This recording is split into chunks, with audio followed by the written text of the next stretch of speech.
Right, first things first, let's get the oil out, see if Wayne has got any.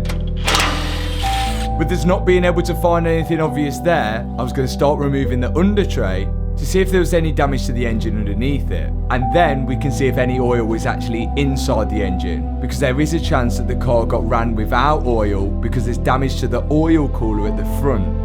And if that's the case, if the engine run dry, it could need a complete rebuild. It's a bit oily around here. Yeah, but no oil. And then why is it so oily up here? Do you think that's all come I from think that that's oil from cooler? the oil cooler, it's just sprayed back in it. Can't say anything yet. I don't know if it's good or not. You know what's not going to be good?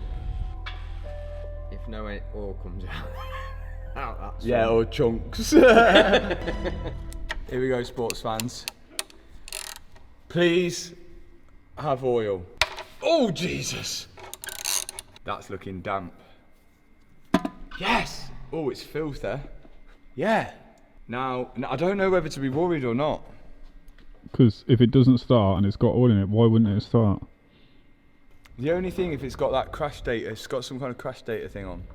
And do you think with this year car we can clear it, or has it got to be like a Lamborghini where it has to go back to Lamborghini? There's only one way to find out.